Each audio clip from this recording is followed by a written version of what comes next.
Alright, good morning everyone and welcome to your philosophy class. Ito na naman po si Pilosopo Sotero na naglilingkod sa inyo para maghatid ng bago nyong lesson sa ating philosophy. Now, this is just the continuation of our first lesson on lesson 1. Kaya hati ko siya sa dalawa para hindi ganong masyadong, information overload ang dating.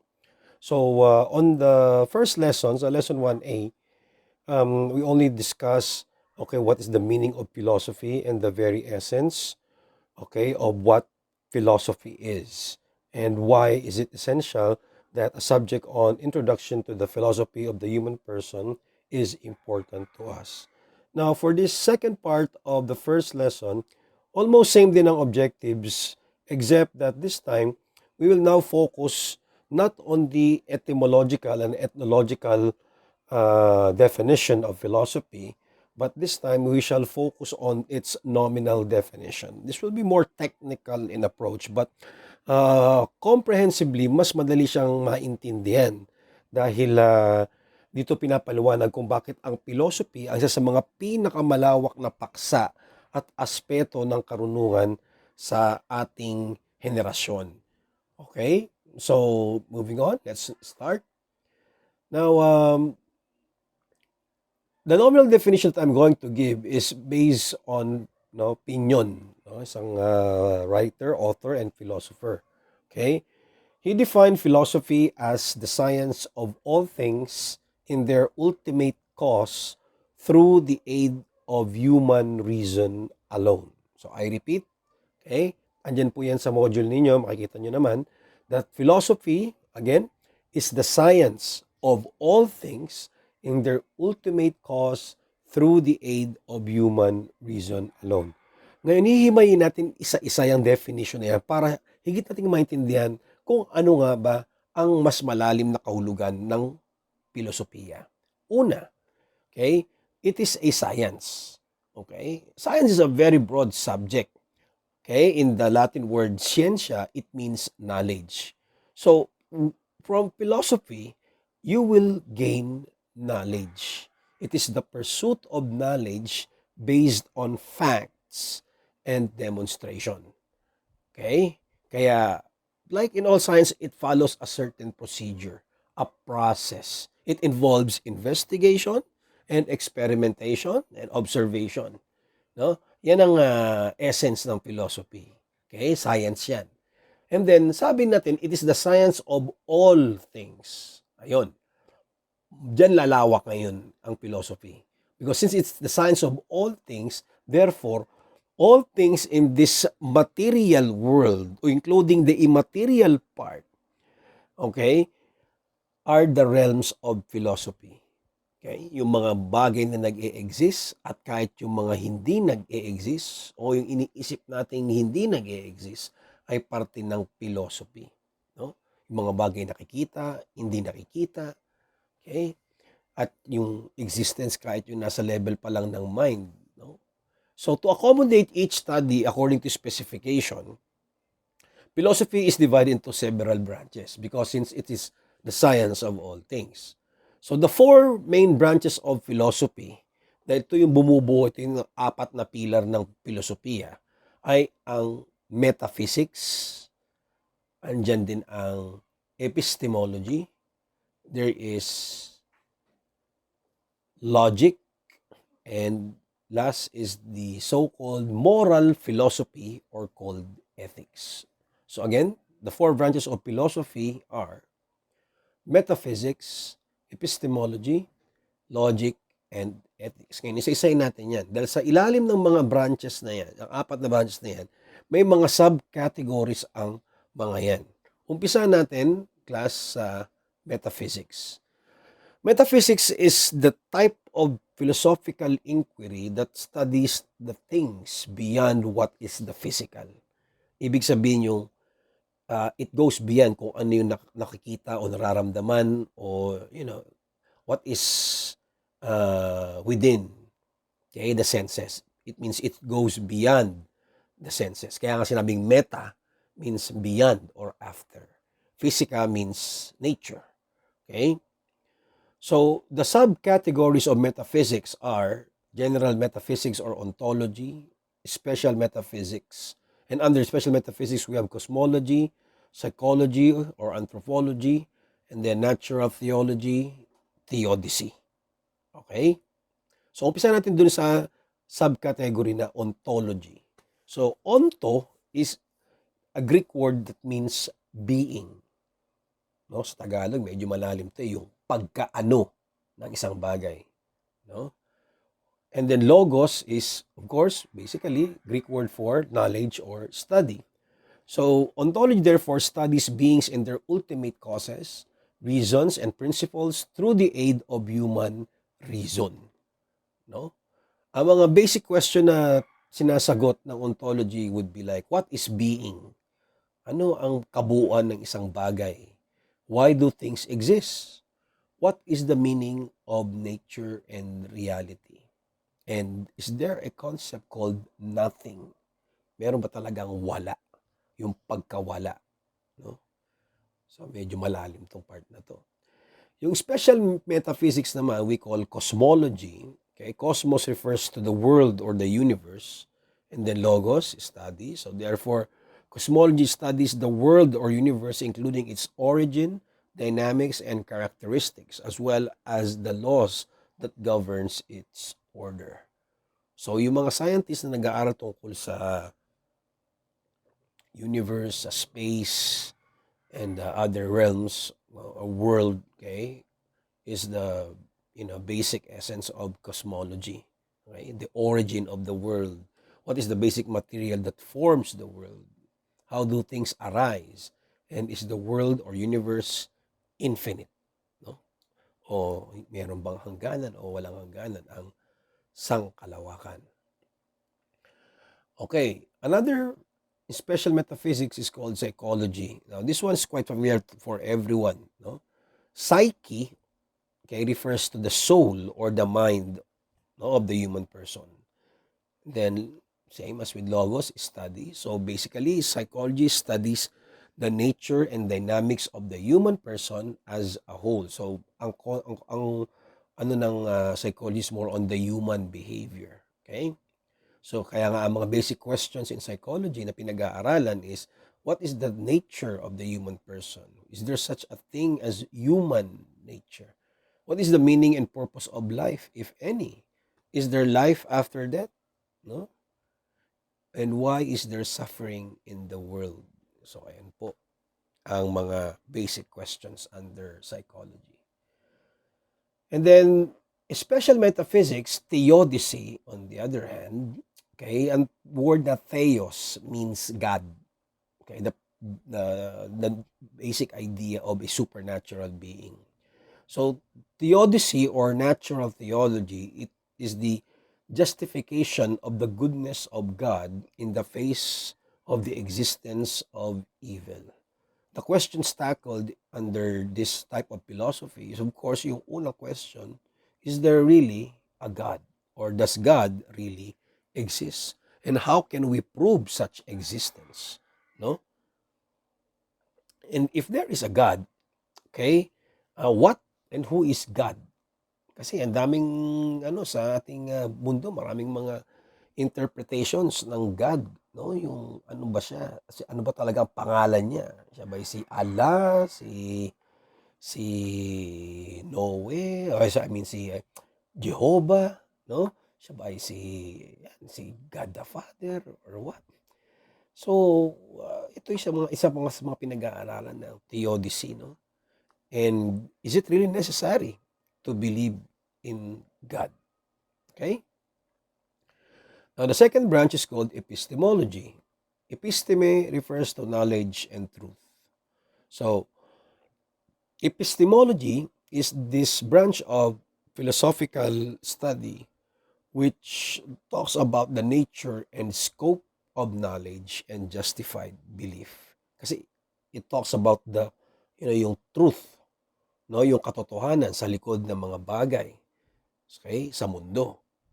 The basic questions includes what is knowledge, what do we know as a person, and how is knowledge acquired. Okay? The third branch, major branch of philosophy is logic. Ito yung pinasikat ng Greek philosopher na si Aristotle.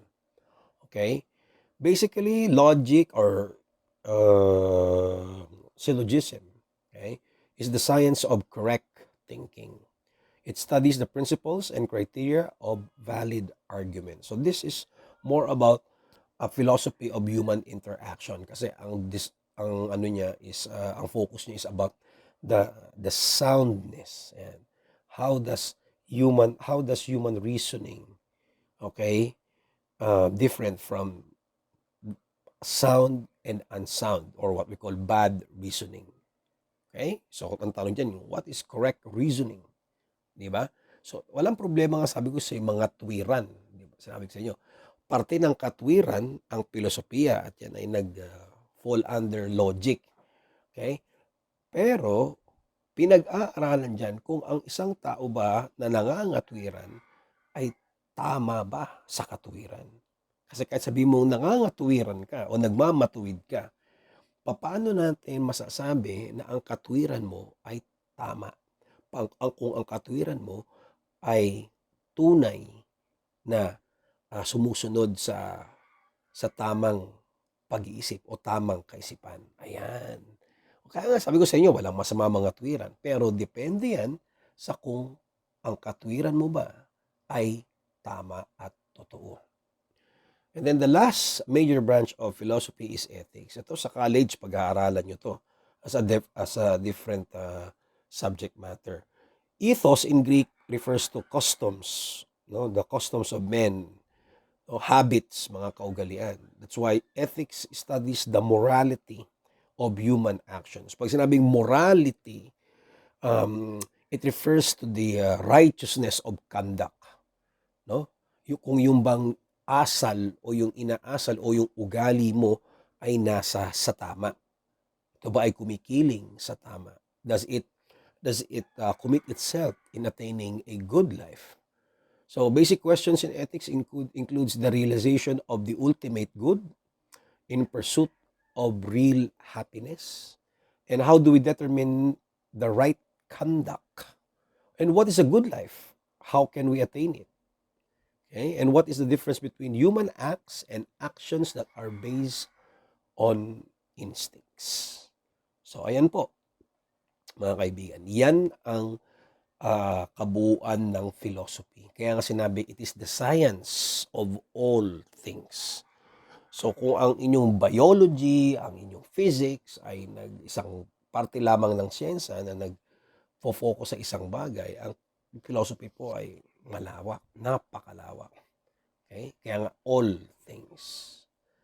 So alam na natin that philosophy is a science and it's a kind of science that deals with all things. And then ngayon po ay yung part ng nominal definition na nagsasabing in their ultimate cause. Ayan, in their ultimate cause. Okay? Philosophy is the science of all things in their ultimate cause. Cause explains the account of something. Ano ang dahilan? Ano ang magiging resulta ng ginagawang ito, ng gagawing ito? That's at ano ang pagmumulan, okay, ng mga mangyayari, no? So a cause explains the account of something. And in the words of Aristotle, he categorized causes or a cause into 4 types. There is the material cause, the formal cause, the efficient cause, and the final causality. So, yung 4 types of causes na yan explains how beings, kung paano ang mga bagay-bagay sa mundo ay nag-e-exist at kung ano ang nilalaman ng kanilang existence, bakit sila naririto, paano silang nabubuhay dito, at anong marahil ang purpose nila sa kanilang buhay, no? So, cause. And then, through the aid of human reason alone. So, sabi natin, philosophy is the science of all things, no? In their ultimate cause and through the aid of human reason alone. Pag sinabi nating human reason, sabi ko nga, it refers to the soundness of your mind, the check and balance of a person's mind. No? Reason is the capacity to make things sensibly and consciously, applying logic. When you say applying logic, okay, you establish and verify facts. Ang taong pilosopo na guided by human reason ay hindi nadadala sa chismis, hindi nadadala sa mga sabi-sabi. No, you verify facts, you justify practices, you associate thinking, cognition, and intellect. Magkakasabay po yan. O, kaya yan po ang kabuuan ng nominal definition ng philosophy.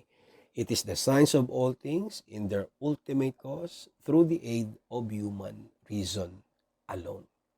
So since we're talking about the subject philosophy, ano yung ibig sabihin ng person dun sa introduction to the philosophy of the human person? Dahil babanggitin natin ito madalas sa ating discussion. Okay, when we talk about person, it is defined in many ways. Pero sa ating paksa sa filosofiya, in philosophy, a person is a being that has certain capacities or attributes. Pag ibig sabihin certain capacities or attributes, ang isang tao o isang nilalang na tulad natin, okay, ay may mga kakayahan. May mga taglay na kakayahan. Ayan po. At yan ang i-discuss doon sa human. Dahil hindi lang tayo basta person, but we are called human person. No? Kasi ang person, pwede mong gamitin sa iba't ibang salita eh. Di ba? Like for example, no, dun sa konsepto ng Christian God na merong Trinity, yung one, yung one God in three persons. So, pag nag-aral ka ng subject and verb, lagi merong first person, second person, di ba? Kaya dito sa philosophy, kinategorize o sadyang biniglang linaw, ano ba ang person na pinag-aaralan natin dito? It is the human person. And when we speak of human person, sabi ko nga kanina, ito ay isang individual sa person nagtataglay ng mga attributes o kakayahan. Tulad ng alin? Okay? Being human means you have that physical, that mental, that moral, spiritual, emotional aspect of you. Yan yung mga bagay na bumubuo sa'yo bilang tao. Di ba sabi ko nga, hindi ka lang basta tao. Ang iyong pagkatao, ayan, ay binubuo ng maraming aspeto. Physical, emotional, no, moral, no? Yan yung pagiging isang tao.